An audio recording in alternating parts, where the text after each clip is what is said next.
boys in the White House do not have the right, nor will they succeed as they attempt to impose a coup d'etat on the Venezuelan people.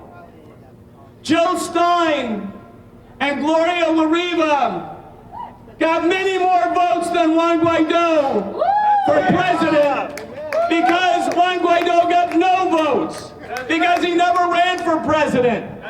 Nicolas Maduro got 67% of the vote. That's a fact. Those elections were determined to be free and fair. Former President Jimmy Carter said that Venezuela's elections are a model for the rest of the world. So this was an election, and Maduro won, and Donald Trump and John Bolton and Mike Pompeo do not have the right, nor can we let them speak in our name and say that they will be the ones to determine the government of Venezuela. So as we meet here today, the people in Venezuela in particular are watching. They're paying attention. They want to know, does Donald Trump speak for you? Does Donald Trump speak for the American people? Does John Bolton speak for you? Does Mike Pompeo speak for you? We have to be here, because if we're not here, the U.S. corporate-owned capitalist media will tell people in Venezuela and Bolivia and throughout Latin America and even people in this country that in fact Trump and Bolton and Pompeo speak for us, when in fact the opposite is the truth. U.S. imperialism is a system that dominates the world and is attempting to dominate Venezuela. They failed in their coup on January 23rd. They failed in their second coup effort on February 23rd. On April 30th, Juan Guaido tried again with a military uprising, and it failed again. Failure, failure, failure. The ability to seize this building in Georgetown won't compensate for the fact that the Venezuelan people oppose the coup and oppose U.S. military intervention. And when we gather today, we gather and say to them, you are not our enemies. You are our sisters. You are our brothers. You are our comrades. You are people like us who want to be able to determine your own destiny. That's why we're here. That's why we're here. And we're going to march to the White House because there's another reason that we must highlight today in this very historic and important moment. And that is that as Bolton and Pompeo and Trump are attempting to overthrow the government in Venezuela, they're doing the same thing to the people of Iran. The same thing that the U.S. did in 1953, or is trying to do what they did in 1953, to overthrow a democratically elected government so that the U.S. and U.S. oil companies and U.S. banks can steal the oil of Iran like they want to steal the oil of Venezuela. So when we look around, we say, it's not a mistake that U.S. empire seeks to topple this government. And it's not a mistake that the U.S. government seeks to topple the government in Iran. They can say it's about democracy. They can say it's about human rights. They can say it's about weapons of mass destruction. None of that is true. The only thing they're interested in is stealing, looting, plundering, and pillaging those countries that, as a consequence of the fight against colonialism, became free and independent people. That's the other reason we're here. We're here to say no to imperialism. We're going to have a number of speakers here. We're going to do chanting. More people will be arriving. And then we're going to march to the White House. We lost this building to international criminals, but we haven't lost the fight. In fact, we're going to fight and fight and fight, and eventually we are going to win. Thank you very much.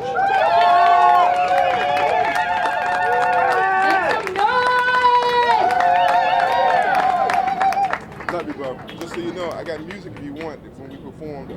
Brothers and sisters and cousins, what John Bolton and Donald Trump, Elliot Abrams, all of these war criminals, these criminal thugs, they're not doing this in the interest of the working class American people, and they're certainly not doing it in the interest of the Venezuelan people who have showed up in the millions for Maduro, who is the democratically elected president of Venezuela.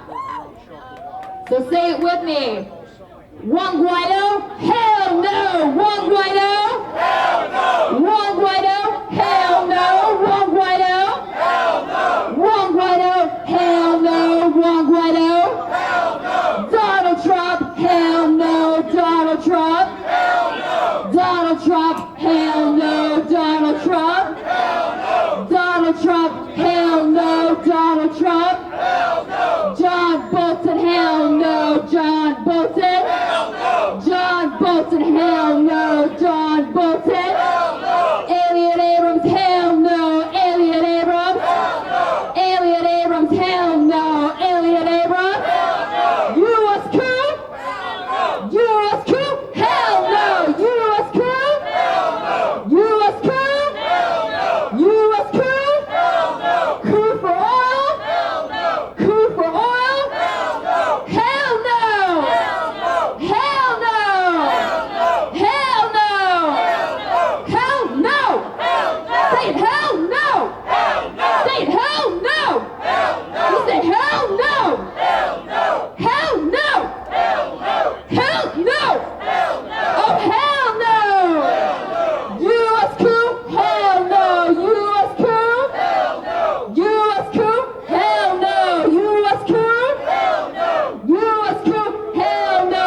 U.S. coup, hell no! John Bolton, you can't hide. We can see your greedy side. John Bolton, you can't hide. We can see your greedy side. John Bolton, you can't hide. We can see your greedy side. Say, John Bolton, you can't hide. We can see your greedy side. John Bolton, you can't hide. We can see your greedy side. Say, John Bolton, you can't hide. We can see your greedy side. John Bolton, you can't hide. We can see your greedy side. Say, John Bolton, you can't hide. We can see your greedy side.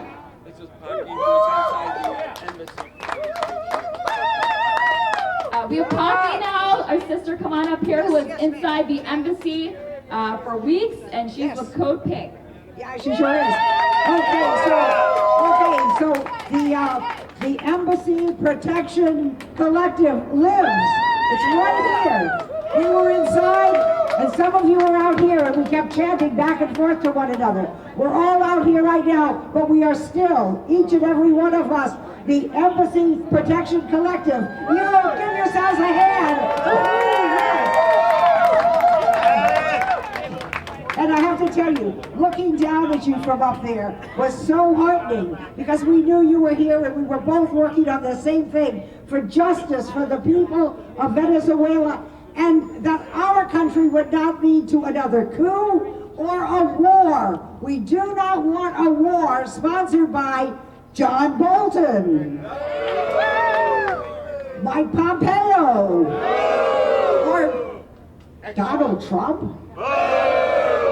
So that's why we're here, and we're going to stay here. We're going to march from here to the White House. We're going to connect the roots between what is driving this country to create the chaos in Venezuela and promote war there and promote war in Iran. We're connecting those roots, and we're going to cut those roots out. Meanwhile, there are other people who were inside. You want to come up here just so you can give them a cheer. Garrett, come up here. Who else was inside? Hey, here comes Janice. Janice, who was one of our finest cooks on the inside. Come on up here. Hey. So, and of course, you know, 4 of them can't be here because they are banned from being 100 feet anywhere near this now abandoned building. But we're here, and they're here. All of our spirits are together. Janice, you want to say something? I want to invite Archbishop Wilton Gregory to be with us tomorrow here outside the Venezuelan embassy, and to say We need to start practicing the nonviolence of the gospel. One thing that I take spirit from is how cowardly the United States government dealt with this embassy. This whole affair was just a complete embarrassment for the United States government, and I'm really ashamed of how cowardly they are to have this mob outside try to drive us out. It was just shameful, shameful, shameful, shameful. So here you are. Look around and see all the sisters and brothers, all the family who's here, because we are the people who are holding this country accountable. Yeah? If we don't do it, who will? So keep going. We'll keep our courage up, and we're going to keep holding this government accountable until they finally admit to the laws. And if they don't, we'll have to let them go. So thanks for being here, and let's move on. Thank you, Pastor. Thank you. WPC! Brothers and sisters, they think we're fools. They think the American people are fools. They're using the same handbook. The same handbook in the lead up to the Iraq War, and it's the same people. John Bolton, Bibi Netanyahu, it's the same people who have lied to the American people. For what? For what? What did we get? We got the blood of U.S. troops and working people across the globe spilled, and murders and deaths, and that's all they want, all for profits and for oil. But we say, hell no. We're not going to stand for that. The working class people of America, of the United States, we stand in solidarity with our brothers and sisters in Venezuela, in Iran, and in across the globe. That's what we're here for. We're here for money, for jobs, for housing, for education, to be able to feed our families and to live in peace. That's what we want. And these war criminals are standing in the way and telling us lies because they have to. But we're here to expose the lies. We're here to expose the setup, because that's what it is. And it's the same thing over and over and over again, but we're not fools. Are we fools? No! Are we fools? No! Hell no! All right, hell no. Juan Guaido? Hell no! Juan Guaido? Hell no! Juan Guaido? Hell no! Juan Guaido? Hell no! Hell no! Hell no! Here's Julie, who is also inside the embassy. All right, here's our sister Jilly, who is also inside the embassy. Thank you for being here. My name is Julie. I came over on April 27th to spend 2 days, and I was inside for 2 weeks. Under the siege for 12 days, and usually when I leave New York, I can hardly wait to get back. And this time, I've been in Washington, and I don't know when I'm going back.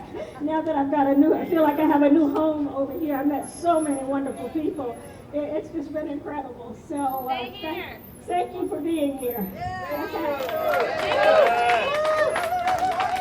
Make some noise for Julie.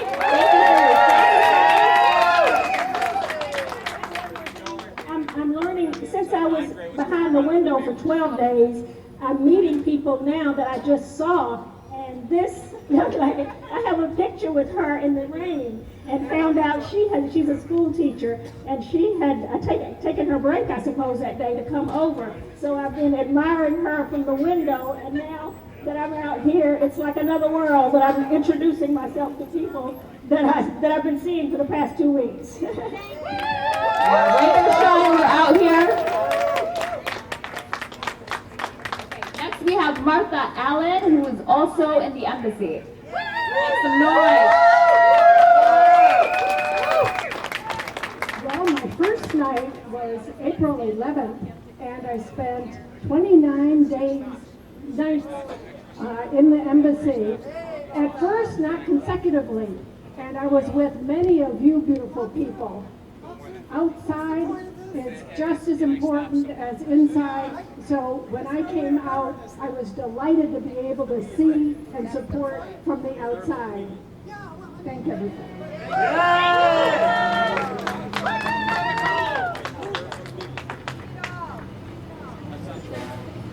All right.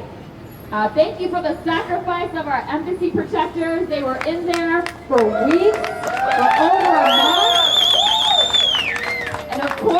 pro-coup right-wing thugs were getting in the way of delivering basic food and supplies. You know what they stand for. When you have Donald Trump and Juan Guaido and John Bolton on your side, it's clear what side you're on. Next, we have Asanchua, who's a long-time activist in Philadelphia. Hello, good afternoon, everybody.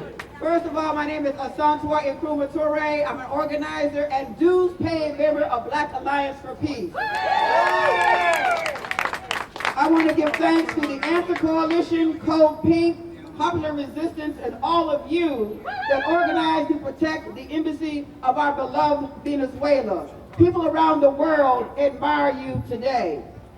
We certainly want to thank our comrades of the Embassy Protection Collective, now known as the EPC4, Dr. Adrian Pine, Dr. Margaret Flowers, David Paul, and Kevin Zeese, for your steadfast courage that has inspired many, many people around the world. As we approach the birthday of our shining Black Prince, Malcolm X, on tomorrow, Sunday, May 19th, we want to say clearly and without any hesitation, we support the people of Venezuela, and we support President Nicolas Maduro as their rightful elected leader. On this, there is no debate and no discussion. Going forward, as the case of our comrades winds its way through the courts, where we know our victory is certain, let us increase our dedication to the anti-war movement. We must organize and politically educate people as we have never done before. We must say no to U.S. imperialism and all of its threats against North Korea, Iran, or any other country in the world. We must say no to AFRICOM. Why are there so many U.S. military bases on the continent of Africa? We must continue to say no to NATO, as we did just 2 months ago. We must not allow any other country to look like what Libya does today. We must say no to the Trump military budget of approximately $750 billion. We must, however, say yes to Medicare, Medicaid, food stamps, and other vital social service programs. We must say no to the militarization of our public schools. Our schools need nurses and not police officers.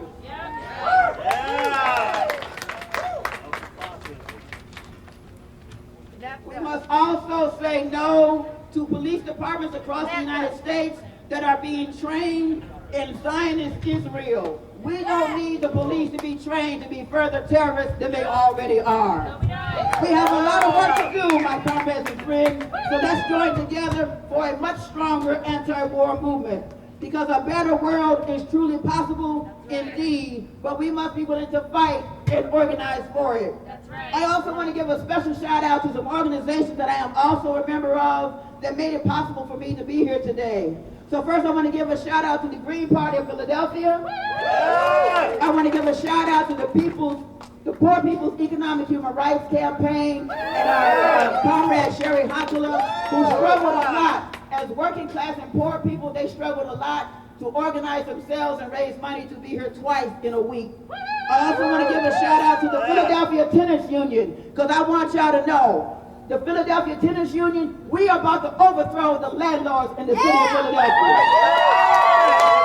So again, I want to say thank you to all of you. Let's join together, let's organize, and right now, let's get our fists up. All right. Fists up. Everybody got the fist up? All right. Hands off Venezuela! Hands off Venezuela! Hands off Iran! Hands off Iran! Hands off Venezuela! Hands off Venezuela! Hands off Iran! Hands off Iran! Hands off Venezuela! Hands off Venezuela! Hands off Iran! Hands off Iran! Thank you. Thank you, Asanchua. Well, we're going to ask all of our speakers, we're going to march to the White House in a little bit, and we ask all of the speakers to speak again, and we'll have some other speakers. This is one thing that really happened here, I'd say, in the past 5 weeks, is that there grew up an organic community of resistance. And it was very, very noteworthy, I'd say, because we're coming from all over the place politically. Some of us are socialists and Marxists. That would be, I would count myself among them. Some are not Marxist, but are fighting imperialism. Some are community organizers. Some are members of Code Pink. Some are with Popular Resistance. There's Lee Camp, who's the most important comic, serious comic in Washington and in the United States, and hopefully you'll address us too. It's been an organic community of resistance. I mean, just think of what everybody has gone through. We were having events here, then the fascist thugs came in, then the Secret Service subcontracted out their jobs so that this building could be laid siege to. The building was broken into, the security cameras were smashed. How many people here were threatened with either death or sex abuse or rape all over the place, moment after moment after moment? This went on all these days while the Secret Service and the police looked on with arms folded. They were actually encouraging and facilitating violence. It kind of reminds you of what the police in Charlottesville did when they stood aside when the fascists showed up and said, well, whatever happens, happens. That's exactly what they did. And I have to say, each of us who's been here over the past month, and I think everybody who speaks, I just say a few words about this. Each of us got stronger. We were less afraid if we had been afraid. We felt community and solidarity. We felt we could overcome every problem. When they wouldn't let food in, we found a way to quickly do a food pulley and get the food up. When Reverend Jesse Jackson showed up on Wednesday, we saw Ajamu Baraka and Claire Cook and some other people exercising their legal right of self-defense to make sure that that food got up there. We overcame all of those problems. Jerry Condon, who we're going to hear from in a moment or two, he tried to deliver food, and he was smashed to the ground, and his face was cut and bloodied, and he was kept in jail. I mean, all of these things happened, and nobody got weaker. Did we get weaker, or did we get stronger? We got stronger. And that's what I mean by an organic community of resistance that sort of crossed organizational party lines, philosophical lines. It was a community of resistance and solidarity with the people of Venezuela. And I want to keep hearing these voices for the people who have been here for the past more than a month, because these voices are so important, because what these individuals did, what Julie did, which you were coming for 2 days and you were in there for 2 weeks, it shows all of us that we can become transformed. We can become transformed because we engage in struggle. That's how it happens. That's how we get stronger. We engage in struggle. Now, it's very rare that someone who's inside the U.S. government, also on the basis of principle, decides to leave the government and stand up against the government. You know, Daniel Ellsberg did that with the release of the Pentagon Papers. We have other whistleblowers. We have Chelsea Manning, who's back in jail, who's being fined $500 a day until she cooperates, and she's not going to cooperate. And then that fine's going to go to $1,000 a day. Just cruel, barbaric treatment against people from the inside who stood up and spoke out. Our next speaker is one of those rare people. Ann Wright, Colonel Ann Wright, was one of the very, very few people who actually said no to George W. Bush and no to the Iraq invasion. She resigned her position in the State Department. She said no. She has continued to say no. But for all the people here and for people around the world who know her work, it's a big yes, because it's rare that somebody has the guts to do what they need to do based on principle. Let's welcome Ann Wright. Thank you, Brian. Thank you. Well, it's a real honor to be here. It's a real honor to honor you all that have spent so much time outside here and inside there. I was here in the very, very beginning and then had to go to another place that is having the same problems that Venezuela is having and that Iran is having and North Korea is having, and that's called Cuba. Cuba, where the United States have put sanctions on Cuba just like it's put on the